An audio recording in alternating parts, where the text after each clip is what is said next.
नमस्कार मित्रों, स्वागत है आपका अपने इस YouTube चैनल पे। देखिए दोस्तों, आरपीएससी फर्स्ट ग्रेड का जो फर्स्ट पेपर है उसमें जीके वाला पोर्शन अपन लेकर के चल रहे थे, जिसमें अपन ने दो टॉपिक गुप्त काल और मुगल काल वो कंप्लीट कर लिए हैं।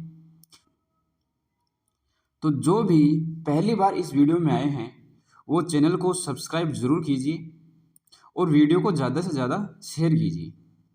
देखिए, आरपीएससी फर्स्ट ग्रेड में जो जीके वाला पोर्शन है उसमें नेक्स्ट जो आपका पार्ट आता है वो आता है 1857 का विद्रोह है।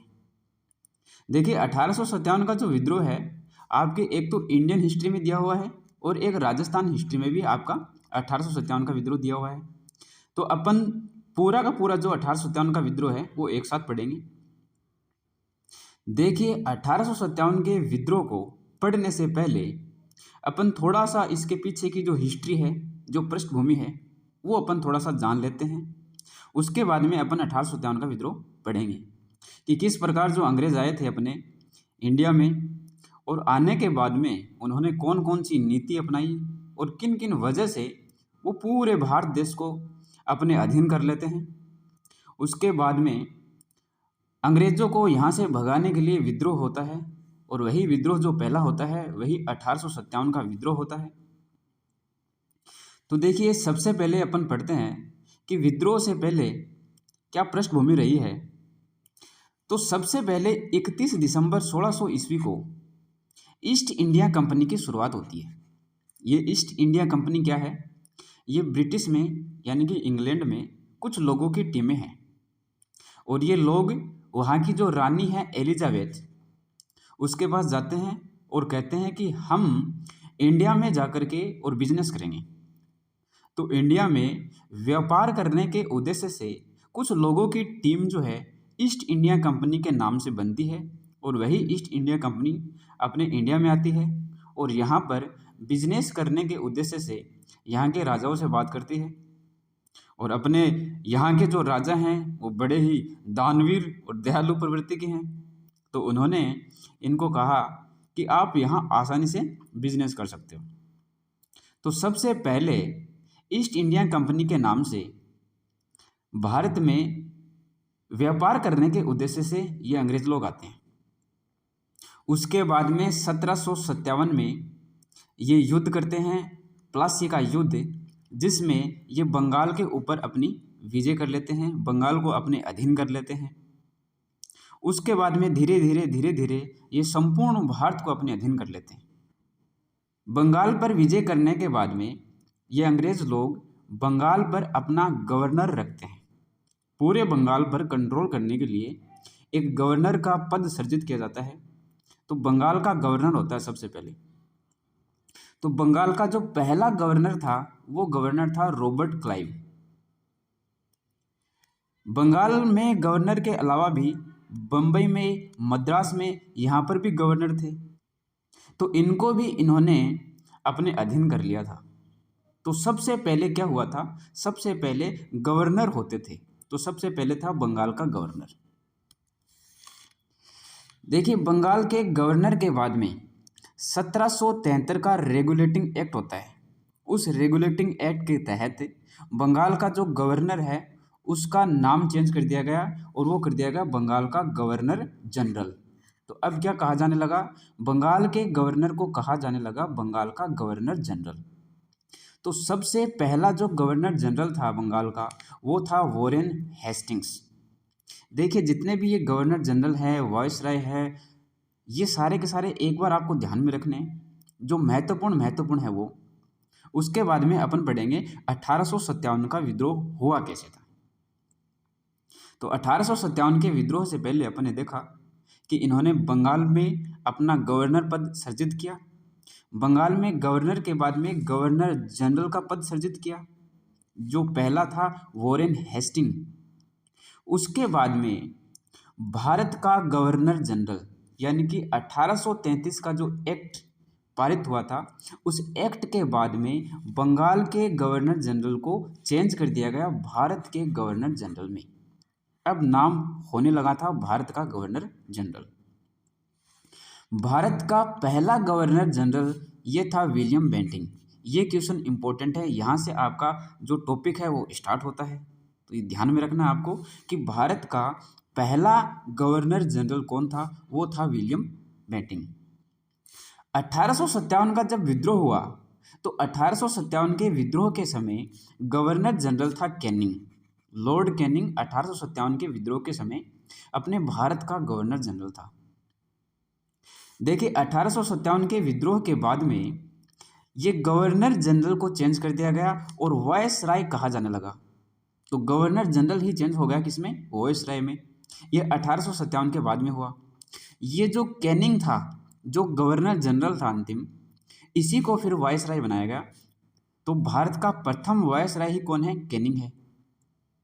1857 की क्रांति के समय जो गवर्नर जनरल था कैनिंग, यह कैनिंग ही क्या बन गया, वायसराय बन गया। तो भारत का प्रथम वायसराय कौन है, कैनिंग है। तो ये बात भी आपको ध्यान में रखनी है। देखिए भारत का फिर अंतिम वायसराय बना था, वो बना था लॉर्ड माउंटबेटन। ये अंतिम था 1947-48 में। लॉर्ड माउंटबेटन के समय ही भारत को स्वतंत्रता मिली थी। उसके बाद में भारत का जो अंतिम वायसराय है और प्रथम भारतीय वायसराय है वो बना था चक्रवर्ती राजगोपालाचारी। ये ब्रिटिश वायसराय है और ये भारतीय वायसराय है। तो प्रथम भारतीय वायसराय बोल दो या अंतिम गवर्नर जनरल बोल दो, वो होगा आपका चक्रवर्ती राजगोपालाचार्य 1948 से 1950 तक। फिर 1950 में क्या हुआ था कि ये वायसराय का पद है, ये हमेशा हमेशा के लिए ही समाप्त कर दिया गया था। तो आपको ध्यान में क्या रखना है, आपको ध्यान में रखना है कि भारत का प्रथम गवर्नर जनरल कौन था, विलियम बेंटिंक। और 1857 की जब क्रांति हुई थी उस समय गवर्नर जनरल कौन था, कैनिंग था। और कैनिंग बाद में वायसराय बन गया, तो प्रथम वायसराय भी कैनिंग ही है।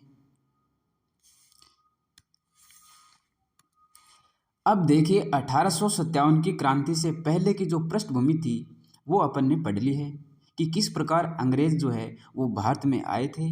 आने के बाद में व्यापार करने के उद्देश्य से वो अपने भारत में रहे और फिर धीरे धीरे संपूर्ण भारत पर अपना आधिपत्य स्थापित कर लिया था।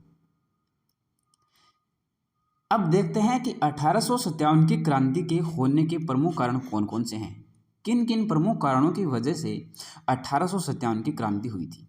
देखिए प्रमुख कारण थे इन अंग्रेजों के द्वारा चलाई गई जो व्यवस्थाएं थी, इन अंग्रेजों के द्वारा चलाई गई जो संधियां थी, उन सभी वजह से 1857 का विद्रोह होता है। तो देखिए क्या हुआ, सबसे पहले एक व्यवस्था चलाई गई थी, भू राजस्व व्यवस्था। 3 प्रकार की व्यवस्था आपको देखने को मिलेगी, जिसमें सबसे पहले जो व्यवस्था है उसका नाम है भू राजस्व व्यवस्था। इस भू राजस्व व्यवस्था के संस्थापक है लॉर्ड कॉर्नवालिस। ये बंगाल के गवर्नर जनरल है सेकंड। देखिए 29 मार्च 1793 को बंगाल, बिहार और उड़ीसा में यह व्यवस्था को लागू किया गया। ये ब्रिटिश भारत के 19% भाग पर यह संचालित की गई और इस व्यवस्था में भूमि का जो मालिक है वो जमींदार को बनाया गया था कि जितनी भी भूमि होती थी उन भूमि में किसान जो थे अपनी फसल का उत्पादन करते थे और सभी भूमि का जो मालिक है वो एक जमींदार को बना दिया गया और ये जमींदार इन किसानों से टैक्स लेता था और वह टैक्स लेकर के और सीधा अंग्रेजों को देता था। यह एक प्रकार की व्यवस्था बना रखी थी और इसी व्यवस्था का नाम है भू राजस्व व्यवस्था। और इस व्यवस्था को बनाने वाले, इस व्यवस्था को चलाने वाले कौन थे, लॉर्ड कॉर्नवालिस थे, जो बंगाल के गवर्नर जनरल थे। अब अंग्रेजों द्वारा कर को स्थायी कर दिया गया, एक फिक्स टैक्स कर दिया गया था कि जमींदार जो है वो किसानों से एक टैक्स लेंगे, कर लेंगे और उस कर को वो अंग्रेजों को देंगे। तो इसमें जो मेन मालिक है, भूमि के जो मालिक है वो कौन है, आपके जमींदार हैं। ये जमींदार ही किसानों से टैक्स लेंगे और फिर अंग्रेजों को देंगे। इसमें सूर्यास्त कानून का भी उल्लेख है। इस व्यवस्था का अन्य नाम है स्थायी बंदोबस्त व्यवस्था, यानी कि बंदोबस्त जो है अपना बंदोबस्त स्थायी रूप से कर लिया था। जागीरदारी, विश्वेदारी और इस्तमरारी तो ये अन्य नाम भी आपको ध्यान में रखने हैं थोड़े से भू राजस्व व्यवस्था के, जिसको स्टार्ट करने वाले हैं आपके लॉर्ड कॉर्नवालिस। जो 19% भाग पे होती है, 19% भाग पर ब्रिटिश जो भारत था, उस ब्रिटिश भारत के 19% भाग पर यह व्यवस्था स्टार्ट की गई थी। अब भू राजस्व व्यवस्था के बाद एक व्यवस्था और है, उसका नाम है रैयतवाड़ी व्यवस्था। इस रैयतवाड़ी व्यवस्था के संस्थापक है कैप्टन रीड। तो देखो, रैयत और रीड। सबसे पहले यह जो व्यवस्था है आपकी 1792 में तमिलनाडु के बारामहल जिले में स्टार्ट की गई थी। वहाँ पे थोड़ा सा ये प्रैक्टिकल करके देखा था। उसके बाद में मद्रास में मुनरो के द्वारा प्रारंभ की गई 1820 में। तो यह व्यवस्था जो है प्रारंभ हुई थी आपके 1820 में, लेकिन सबसे पहले एक बार प्रैक्टिकल करके देखा था 1792 में तमिलनाडु में। मद्रास के अलावा मुंबई में भी एल्फिंस्टन के द्वारा यह व्यवस्था लागू की गई थी। तो आपको ध्यान में रखना है कि रैयतवाड़ी जो व्यवस्था है उसके संस्थापक कौन है? Captain read. और यह व्यवस्था कहाँ पे प्रारंभ की गई थी? तो मद्रास में प्रारंभ की गई थी और मुंबई में प्रारंभ की गई थी। यह ब्रिटिश भारत के 51% भाग पर प्रारंभ की गई थी। देखिए, रैयत का मतलब होता है किसान, यानी कि इस व्यवस्था में जो भूमि का मालिक था वो किसान ही था। इससे पहले अपन ने जो व्यवस्था पढ़ी है भू राजस्व व्यवस्था, उसमें भूमि का मालिक था जमींदार। तो जमींदार किसानों से टैक्स लेता था और अंग्रेजों को देता था। उसके बाद में क्या हुआ कि जमींदार जो था वो कर को पूरा नहीं देता था अंग्रेजों को, यानी कि जितना टैक्स वह किसानों से लेता था उतना पूरा का पूरा टैक्स जो है वो अंग्रेजों को नहीं देता था, बीच में वह रख लेता था। इस प्रकार से जमींदार जो थे वो आपके धनवान होते गए। तो अंग्रेजों ने सोचा कि ये व्यवस्था अच्छी नहीं है, एक काम करते हैं किसानों को ही भूमि का मालिक बना देते हैं और किसानों से डायरेक्ट अपन टैक्स लेंगे। तो जो कर का निर्धारण है वो उपज के आधार पर होता था। जितनी भी उपज होती थी उस उपज के आधार पर टैक्स का निर्धारण किया जाता था और सीधा किसानों से ही टैक्स को लिया जाता था। रैयतवाड़ी व्यवस्था का सर्वेक्षण करने वाले प्रिंगल, विनगेट और गोल्ड स्मिथ, ये कुछ अंग्रेज थे जो रैयतवाड़ी व्यवस्था को देखने के लिए, उनका सर्वेक्षण करने के लिए आए थे। तो ये भी थोड़ा सा ध्यान में रख लेना है। बाकी इसमें ये याद रखना है कि रैयतवाड़ी व्यवस्था, इसके संस्थापक कौन थे? कैप्टन रीड थे। और यह मद्रास और मुंबई में प्रारंभ की गई थी।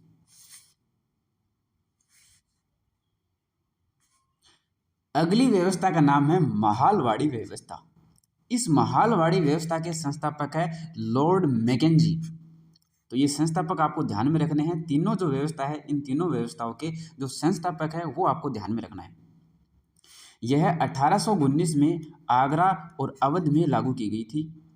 जितना ब्रिटिश भारत था उस ब्रिटिश भारत के 30% भाग में यह व्यवस्था लागू की गई थी। देखिए, महाल का मतलब होता है किसानों के खेतों का समूह है, यानी कि गांवों का जो समूह है, उस गांवों के समूह को कहते हैं अपन महाल। और महाल के मुखिया होते थे लंबरदार। महाल के मुखिया का क्या नाम था? लंबरदार था। और ये जो लंबरदार थे ये किसानों से टैक्स लेते थे और अंग्रेजों को दिया करते थे। 1822 में रेगुलेशन 7 के अकॉर्डिंग इस व्यवस्था को कानूनी रूप दिया गया और 1833 में रेगुलेशन 9 के अकॉर्डिंग औसत के आधार पर टैक्स का निर्धारण किया गया था कि जितना भी अनाज पैदा होगा उसका औसत निकाला जाएगा और औसत के बाद में कर का निर्धारण किया जाएगा। तो इस प्रकार ये 3 प्रकार की जो व्यवस्था है आपको देखने को मिलती है। इन 3 प्रकार की व्यवस्था से जो टैक्स लिया जाता था किसानों से, जो फसल का उत्पादन करते थे किसान, जितनी भी मेहनत है वो सारी की सारी किसान करते थे और अंग्रेज जो है इनसे सीधा टैक्स वसूल किया करते थे। तो ये जो सभी कारण हैं इनकी वजह से भी 1857 का विद्रोह हुआ था। अब देखिए, ये जो व्यवस्था है इनके अलावा अंग्रेजों ने कुछ संधियाँ की थी। वो संधियाँ भी 1857 के विद्रोह का कारण बनी थी। तो देखिए, सबसे पहले और सबसे इम्पोर्टेंट जो संधि है वो अपन देखते हैं, वेलेजली की सहायक संधि। वेलेजली कौन है? ये बंगाल का गवर्नर जनरल है। 1798 से 1805 तक यह बंगाल का गवर्नर जनरल रहा था। मराठों की लूटपाट से बचने के लिए भारतीय शासकों ने वेलेजली से सहायक संधि की। देखिए, मुगल वंश खत्म होने के बाद में मराठों का अधिकार होने लगा था पूरे भारत में, और मराठे आते थे, लूटपाट करते थे और फिर चले जाते थे। तो इन मराठाओं का भयंकर आतंक था, और इन्हीं मराठाओं से बचने के लिए जो राजा थे वो राजा इन अंग्रेज़ों से संधियाँ करने लगे। अब अंग्रेज़ों ने संधियाँ तो कर ली, लेकिन संधि करने के लिए उन्होंने कुछ शर्तें रखी। अब वो शर्तें कौन कौन सी हैं? वेलेजली ने जब रियासतों के राजाओं से सहायक संधि की तो उन्होंने कुछ शर्तें रखी कि हम आपको मराठाओं से तो बचा लेंगे, लेकिन मराठाओं से बचाने के बदले में आपको कुछ शर्तें हैं वो माननी पड़ेगी। अब वो शर्तें कौन कौन सी हैं वो देखिए कि जो भी राज्य संधि करेगा उस राज्य पर संपूर्ण प्रभुता अंग्रेजों की रहेगी। ये पहली शर्त है कि हम आपको मराठाओं से बचा लेंगे, मराठाओं की लूटपाट से हम आपको बचा लेंगे, लेकिन बदले में पूरे राज्य पर जो भी अधिकार होगा, जो भी नियम चलेंगे, जो भी कानून चलेगा, वो सारा का सारा अंग्रेजों का चलेगा। यानी कि उस राज्य पर संपूर्ण प्रभुता अंग्रेजों की रहेगी। वह राज्य अन्य किसी भी राज्य से संधि, युद्ध और राजनीतिक समझौता बिना अंग्रेजों की अनुमति के नहीं करेगा। यानी कि इनका उद्देश्य सिर्फ और सिर्फ इतना था कि ये जितनी भी जो रियासतें हैं, जितने भी राजाओं के जो राज्य हैं, इन राजाओं के राज्य को कैसे भी करके अपन हड़प लें। उस राज्य में पॉलिटिकल एजेंट रखा जाएगा। ये सारी की सारी क्या है? वेलेजली की संधि करने की शर्तें हैं कि हम आपको मराठाओं से बचाएंगे, बदले में आपको ये शर्तें माननी पड़ेगी। और कौन कौन सी शर्तें हैं देखिए, सुरक्षा के लिए अंग्रेजी सेना रखी जाएगी जिसका खर्चा राज्य देगा। यानी कि ये अपनी अंग्रेजी सेना उस राज्य में रखेंगे और वह राज्य ही उस सेना को खर्चा देगा। राज्य किसी भी यूरोपियन व्यक्ति को रहने की अनुमति नहीं देगा। ये जितनी भी शर्तें हैं, ये सारी की सारी शर्तें अगर आप मानते हो तो हम उस राज्य को मराठाओं से बचाएंगे। तो संधि करने वाले राज्य कौन कौन से थे जिन्होंने वेलेजली से सहायक संधि की थी? वो थे आपके हैदराबाद। इस हैदराबाद राज्य ने सबसे पहले संधि की थी 1798 में। हैदराबाद के बाद में मैसूर राज्य ने भी सहायक संधि की 1799 में। मैसूर के बाद में तंजौर राज्य ने सहायक संधि की थी 1799 में। तो हैदराबाद, मैसूर और तंजौर। उसके बाद में है अवध राज्य। अवध के नवाब ने भी 1801 में वेलेजली से सहायक संधि कर ली। उसके बाद में पेशवा है, तो पेशवाओं ने भी 1802 में सहायक संधि कर ली। इनके अलावा देखिए, ये 5 तो इम्पोर्टेंट है ही है, तो इन 5 को आप कैसे याद रखोगे? एक छोटी सी ट्रिक है, हेमंत अप, यानी कि हैदराबाद, मैसूर, तंजौर, अवध और पेशवा। तो सबसे पहले इन्होंने सहायक संधि की थी।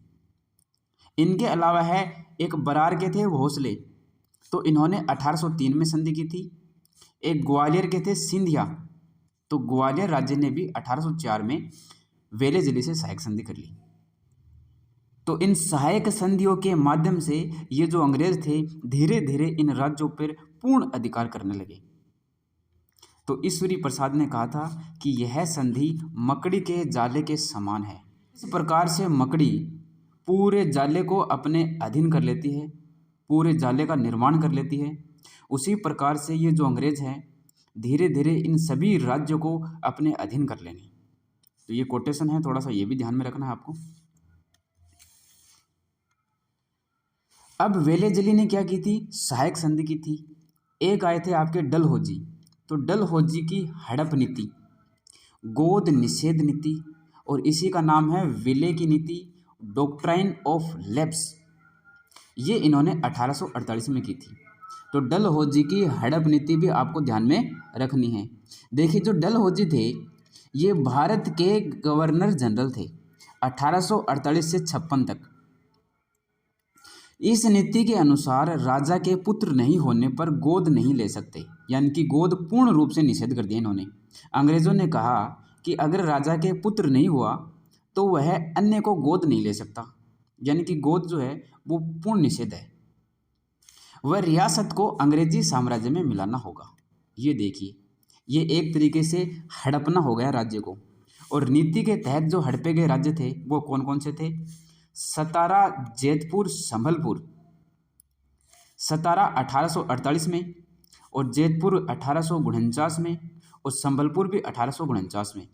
तो इन तीनों को एक साथ याद रखना है, सतारा, जैतपुर, संभलपुर। बघात, उदयपुर। बघात 1850 में, और उदयपुर है 1852 में। और झांसी, नागपुर। झांसी 1853, और नागपुर महाराष्ट्र वाला 1854।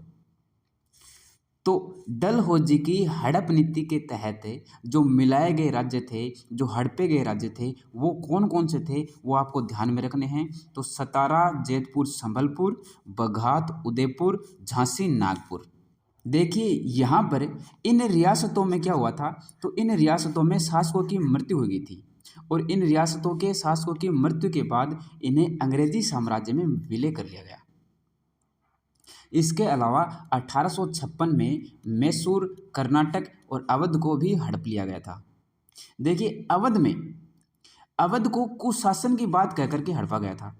अवध के नवाब थे वाजिद अली शाह, और अवध की बेगम थी हजरत महल, जिसे बोलते हैं महक परी। तो ये जो अवध को कुशासन की बात कह करके कि अवध में कुशासन चल रहा है, यह कुशासन की बात कह करके अवध को भी हड़प लिया गया था।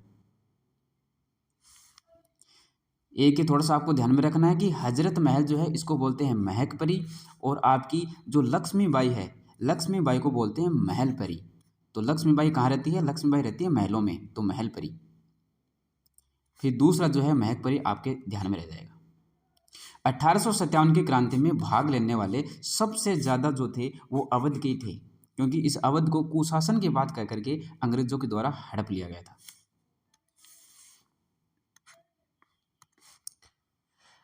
अब ये संध्या जो थी, इन संधियों के बाद में अपन पढ़ते हैं कि एक धार्मिक कारण भी हुआ है। इस धार्मिक कारण की वजह से भी 1857 का विद्रोह हुआ था। देखिए 1813 का जो एक्ट है, इस 1813 के एक्ट के तहत ईसाइयों को धर्म प्रचार की सुविधा दी गई कि ईसाई क्या करेंगे? धर्म का प्रचार करेंगे। मिंगस ने घोषणा की थी ब्रिटिश संसद में कि सभी भारतीयों को ईसाई बना दिया जाए। एक आपका 1829 में सती प्रथा को गैर कानूनी घोषित किया गया। 1856 में हिंदू विधवा पुनर्विवाह अधिनियम जो है वो पारित किया गया। 1856 में ही धार्मिक अयोग्यता एक्ट ये बनाया गया। इसके तहत ईसाई धर्म को अपनाने वाले को पैतृक संपत्ति से वंचित नहीं रखेंगे।